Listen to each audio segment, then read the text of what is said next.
Mantente firme. Esas podrían ser las palabras de los apóstoles en las iglesias donde predicaban. Las últimas palabras del Evangelio de Mateo dicen de la siguiente manera, capítulo 28, párrafo 18. Son las últimas palabras que dijo el Señor Jesús en su ministerio terrenal. Y Jesús se acercó y les habló a los apóstoles diciendo, toda potestad me es dada en el cielo y en la tierra. Por tanto, id y haced discípulos a todas las naciones, bautizándolas en el nombre del Padre, del Hijo y del Espíritu Santo. Y he aquí, yo estoy con vosotros todos los días hasta el fin del mundo. Este es un mandato que conocemos con el nombre de la Gran Comisión. Es una orden, la cual se compone de dos acciones que los apóstoles deberían llevar a cabo: bautizarlos y enseñarles que guarden todas las cosas. Hacer discípulos. Pero, ¿qué es discípulo? Es una persona que aprende una doctrina según el diccionario de la Real Academia Española. Es la ciencia o arte, aprender una ciencia o un arte bajo la dirección de un maestro. También se define como un seguidor de Jesucristo. Seguir al Maestro a donde quiera que fuera e imitar la manera de comportarse y vivir para poder asemejarse a Él lo más posible. En griego la palabra es mateísate, la palabra para discípulo. Viene de matzeteio, que es convertirse en alumno. Matricularse como un erudito, o sea, incluye la idea de hacia dónde me dirijo, hacia ser un docto, un erudito en la materia. Para eso se es discípulo. Es como cuando alguien se inscribe en una carrera profesional. Se gradúa licenciado en, con permiso a maestro con capacidad de enseñar, doctor, bien capacitado, conocedor y entrenado, adiestrado en una disciplina. Bueno, los apóstoles lo tomaron en cuenta, esta gran comisión, al hacer su obra apostólica. Vemos desde el primer mensaje que la Biblia registra, un mensaje que predicó el apóstol Pedro, que lo que ellos comenzaron a hacer desde el primer día, todo va bien apegado a lo que es la gran comisión. Como que el evangelista Lucas, al escribir el libro de los Hechos, recordaba lo que era la gran comisión y plasmó ahí cómo es que la iglesia hizo exactamente lo que Jesús les mandó a hacer. Predicaron el evangelio. El apóstol Pedro dijo, a este Jesucristo al que ustedes crucificaron, Dios le ha hecho Señor y Cristo. Este era el principal tema de la predicación apostólica. Jesús es el Cristo, es decir, el Nazareno, el hijo de José y María, el carpintero, el que ustedes crucificaron. Es Cristo, es el Mesías prometido por las profecías desde siglos anterior. Bueno, a quienes aceptaban el mensaje, o sea, recibían la palabra, los bautizaban. Hechos 2:38 dice así la predicación de Pedro. Arrepentíos y bautícese cada uno de vosotros para perdón de pecados y recibiréis el don del Espíritu Santo. Bueno, después el párrafo 41 dice, así que los que recibieron la palabra fueron bautizados y se añadieron aquel día como 3,000 personas. Muchos cristianos ponen mucha atención en la palabra evangelizar y esto lo reducen luego a que aquellas personas que reciben el mensaje reciban a Cristo en su corazón. Bueno, estas palabras tal vez sean acertadas, pero muchas veces no comunican exactamente el contenido del mandato de la Gran Comisión. La Gran Comisión no fue, vayan para que las personas me reciban en su corazón. Vayan y prediquen el Evangelio. Y el Evangelio era la palabra que Cristo predicó, comenzando con dándole autoridad a Jesús de Nazaret. Jesús es el Cristo y Él murió por tus pecados. Arrepiéntete y bautízate. Hechos 2:42 a manera de resumen nos dice lo que hacían los primeros cristianos. Bueno, el mero hecho de ser bautizados enseguida habla de la comprensión y aplicación del cumplimiento de este mandato. El día de hoy, la manera en que se predica el Evangelio, con frecuencia, la mayoría de las veces es dejando el bautismo para un segundo término, o al menos en cuanto al tiempo. Muchas personas eh, dicen, expresan ser cristianos, haber recibido a Cristo en su corazón, pero no se han bautizado. De hecho, muchos no piensan hacerlo sino hasta cuando sean mejores o menos peores, o etcétera, etcétera. Pero vemos en el Evangelio que los que recibieron la palabra en ese mismo día fueron bautizados. Ser bautizados es como la inscripción a una carrera. Cuando tú te vas a inscribir en una carrera, una licenciatura, no dices me voy a inscribir, pero luego pago la matrícula, luego voy por mi boleta de inscripción. Si te vas a inscribir, paga la boleta y eres un alumno regular y asistes a clase para aprender. Por ahí va la idea de cuando nos hacemos discípulos de Cristo. Así debe ser. Bueno, la palabra dice que el párrafo 42, que los que recibieron la palabra perseveraban en la doctrina de los apóstoles. 4 cosas.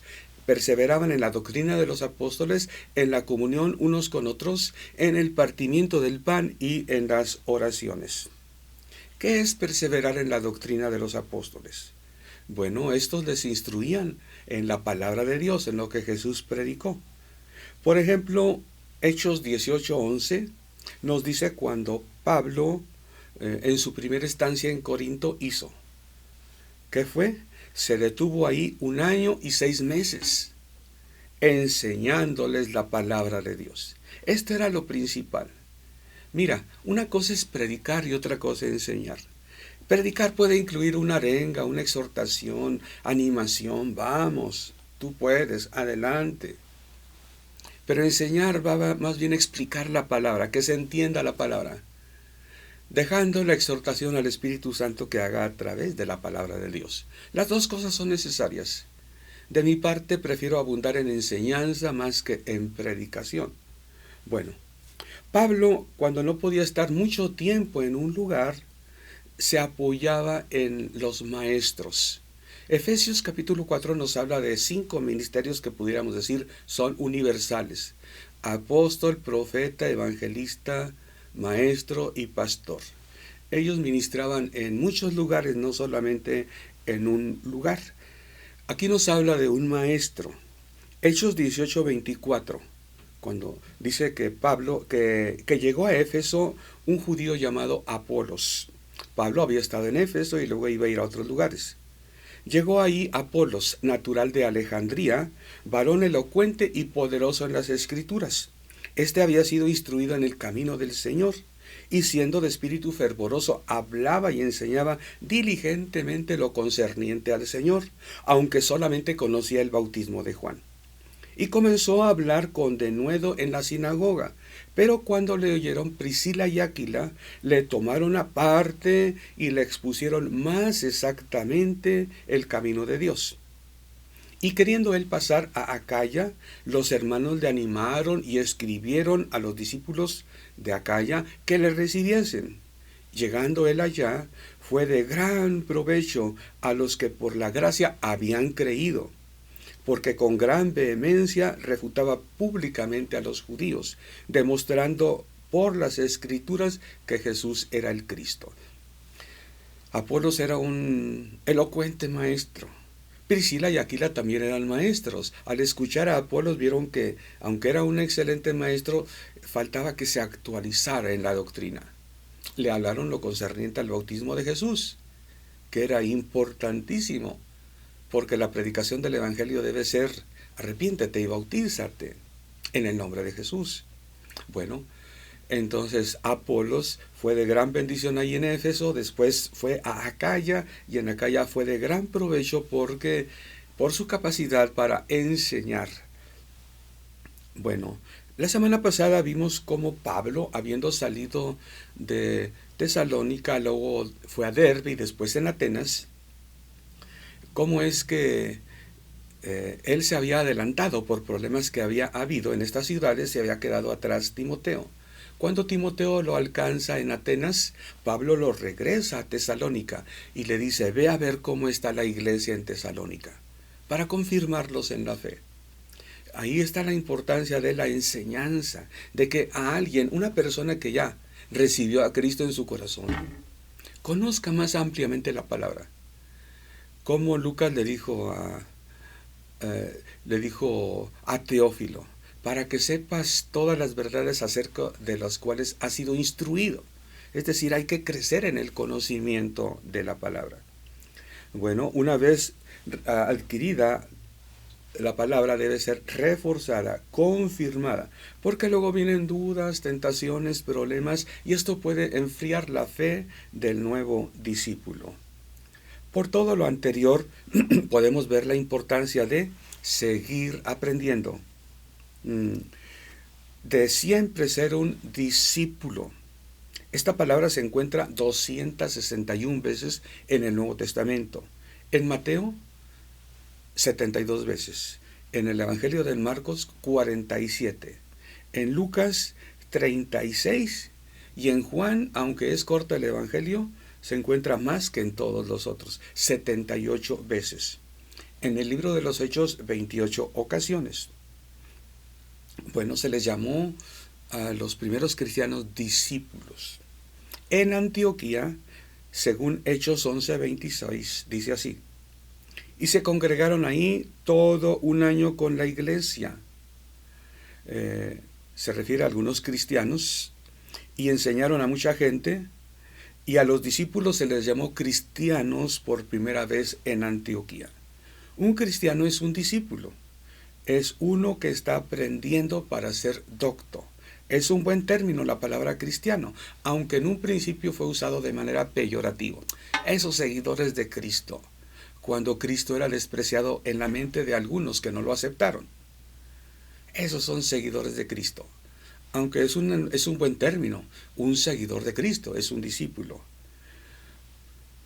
La palabra discípulo fue la primeramente usada. Cristiano después se adoptó, y ya no de manera peyorativa, sino con satisfacción. La persona decía, soy cristiano. Por lo que eso quería decir, soy un seguidor de Cristo, soy un discípulo de Cristo. En realidad creo que la palabra discípulo nos habla un poquito más de lo que debemos hacer los cristianos. Es decir, estamos matriculados, ya nos bautizamos, ya dijimos, nos decidimos y lo expresamos. Voy a seguir a Cristo. ¿Cómo lo hago? Pues aprendiendo toda la palabra de Cristo, del Evangelio, las parábolas, aprendiendo y viviendo. Porque un discípulo no es uno que aprende, es uno que vive. Aprende para vivir, aprende para crecer. Y el crecimiento es no solo conocer, docto en el conocimiento, sino en la vida. Jesús les dijo a algunos que pretendían saber mucho: han olvidado lo primero y lo más importante. Vayan y aprendan qué es misericordia. Bueno, Hechos 5:12 dice, Hebreos 5:12, a manera de reproche, de llamada de atención a los cristianos que recibieron la carta. Debiendo ser ustedes ya maestros, después de tanto tiempo de haber recibido la palabra, tienen necesidad de que se os vuelva a enseñar cuáles son los primeros rudimentos de las palabras de Dios. Y habéis llegado a ser tales que tenéis necesidad de leche y no de alimento sólido. El cristiano debe crecer en todo. La leche espiritual son los rudimentos, las cosas más sencillas. El alimento sólido son cosas que pueden recibir las palabras que ya recibieron, lo básico, como en todas las cosas de la vida. Efesios 4:15 dice así: sino que siguiendo la verdad en amor, crezcáis en todo, en aquel que es la cabeza, esto es Cristo. Hechos 2:42 dice cómo vivía la primera iglesia. ¿Qué era lo que hacían? Y perseveraban en la doctrina de los apóstoles, en la comunión unos con otros, en el partimiento del pan y en las oraciones. En este versículo vemos ya lo que hacía la iglesia, y creo que bien haremos en tener cuidado de que estas cuatro cosas prevalezcan, que permanezcamos en el ejercicio de estas 4 cosas. Crecer en el conocimiento de la palabra de Dios. La iglesia debe dar la oportunidad que cada miembro de la iglesia conozca más de la palabra de Dios. Estudios de la Biblia, predicaciones, conferencias, seminarios, congresos, distintas actividades que nos enriquezcan en el conocimiento de la palabra. En el estudio de la Biblia hay la oportunidad de expresar las apreciaciones personales. Cuando oímos una prédica, generalmente es para escuchar. Como una conferencia magistral, escuchamos, pero luego hay momento para preguntas. Así los estudios de la Biblia también. Hay oportunidad de preguntas. Como los judíos en Berea, que cuando Pablo fue a predicar, Pablo y Silas, ellos consultaban con las escrituras a ver si era cierto lo que los apóstoles decían. El cristiano de hoy debe también saber eso. Traer consigo siempre Biblia, una y si se puede más varias versiones de la Biblia, para cuando se escucha una predicación, checar si el predicador está comunicando efectivamente la palabra de Dios. Muchas veces nos damos cuenta que quien predica, vemos videos en YouTube o en otras partes, hablan a veces de una manera amarillista, de una manera no conociendo. Abundan los conocedores que dicen cosas que la iglesia siempre ha ocultado, cosas que se han descubierto. Esas cosas no las puede decir si la persona no es un doctor, verdaderamente un doctorado en el tema que está tratando. Pero hoy día cualquier persona habla y presume y señala como si fueran errores o malas intenciones de ocultar o total o parcialmente algún conocimiento. No podemos ignorar la enseñanza de la iglesia al paso de los años. No podemos ignorar los textos en sus idiomas originales, y sobre todo la experiencia en el actual vivir de los cristianos. Bueno, los discípulos también perseveraban en la comunión unos con otros. Comunión es participar de lo mismo, tener algo común y todos participar de aquello. Necesitamos más actividades de convivencia en las iglesias. La pandemia de COVID, que pues todavía hay no pandemia, pero sí algunos contagios, hicieron que el cristiano se replegara, se aislara, se apartara.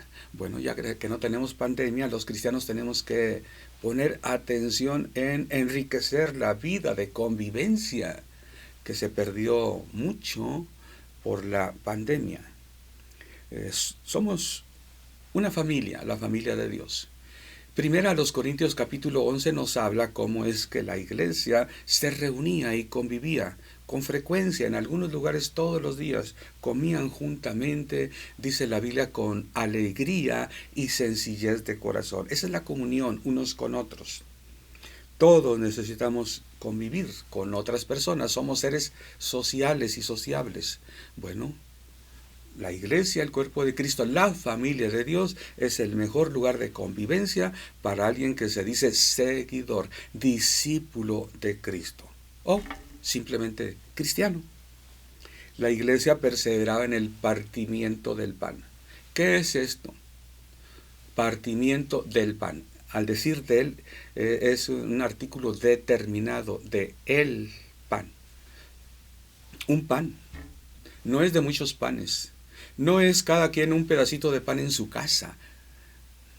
Es de un pan estando reunidos, partir un pan y todos comer de ese un pan.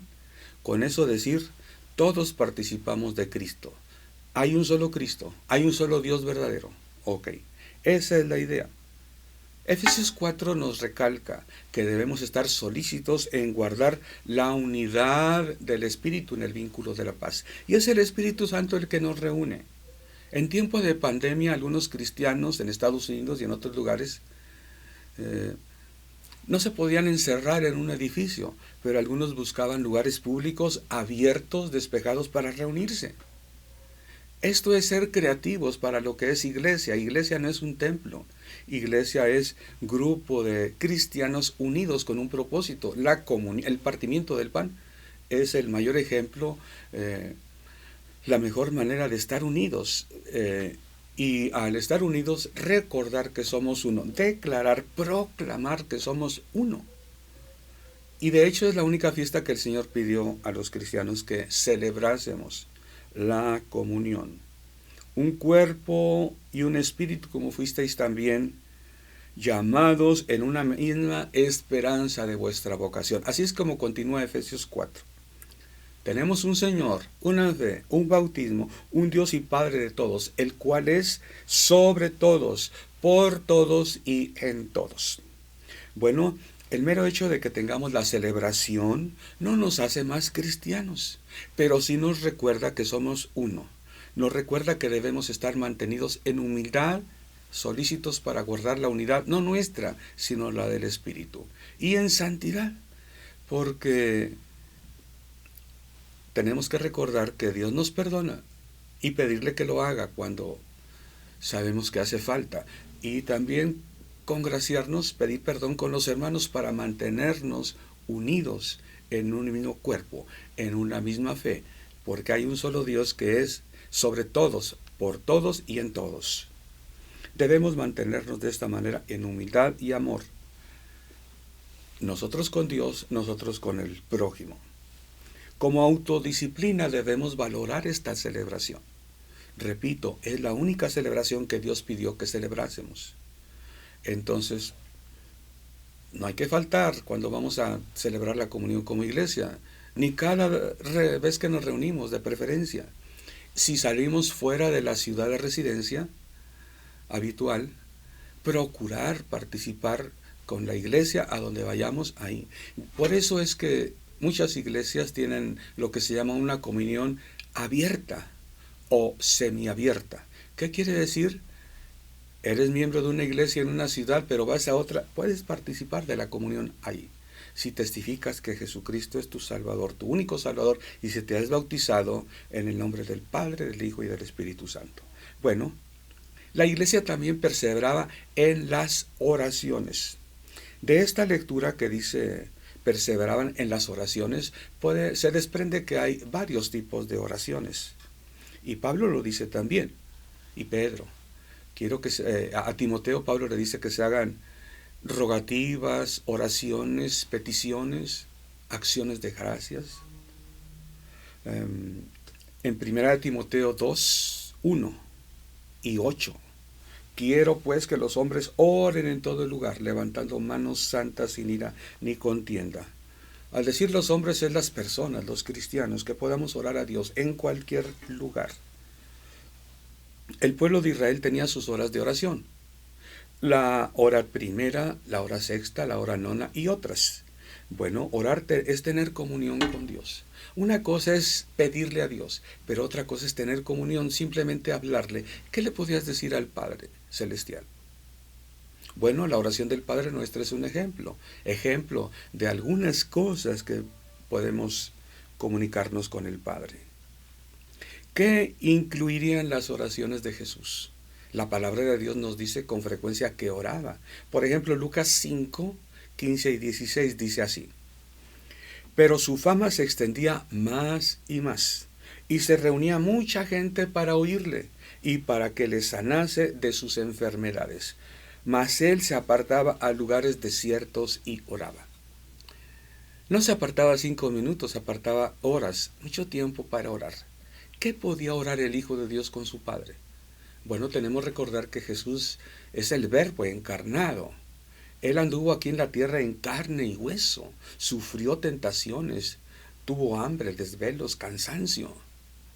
Pudo soportar porque desde el principio, después que fue tentado por Satanás y venció, después de ser bautizado, dice que recorría todas las regiones en el poder del Espíritu Santo.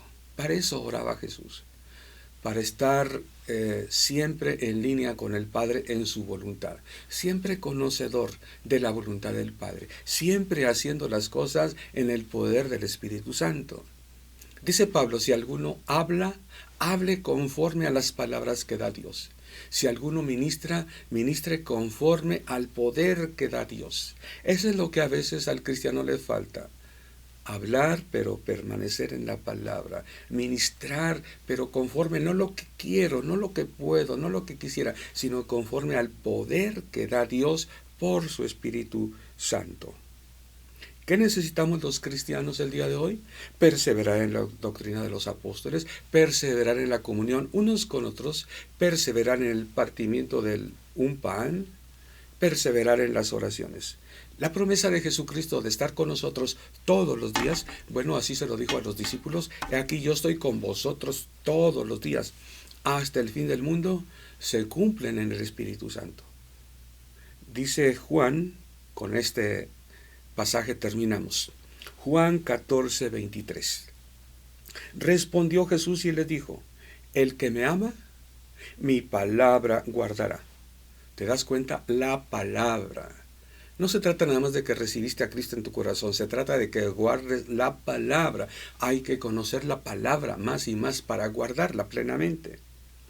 Y mi Padre le amará, y vendremos y haremos morada en él. ¡Qué maravilloso! No se trata que Jesús vino y nació en un tabernáculo y fue puesto en un pesebre. No, Jesucristo sigue tabernaculando entre nosotros. El Padre y Jesucristo habitando en nosotros. El Espíritu Santo habitando en nosotros. ¿Para qué? Para guiarnos a toda verdad. Bueno, Juan habló lo que Jesús habló, y el Evangelio de Juan lo narra muy bien, a qué vendría el Espíritu Santo al cristiano, a la iglesia. Es la forma en que se cumple la promesa de Jesús: yo estoy con vosotros todos los días hasta el fin del mundo. Jesucristo dijo que enviaría al Espíritu Santo, el Paracleto. Y aquí, como otros evangelios lo recogen las palabras de Jesús, Juan 14, 23, así lo dice. Jesucristo, el Padre, vendrían y harían morada en el cristiano. ¿Cuándo? Cuando el Espíritu Santo viniera a habitar entre nosotros. Dios es bueno. Te invito para que conozcas más de Jesucristo. Estudia la palabra de Dios. Pídele a Dios que te guíe a una sana doctrina. Y de nuestra parte te invitamos a que nos sigas viendo en Extensión Ministerios Filadelfia. Nuestro propósito es llegar hasta donde Dios nos lleve. Dios te bendiga.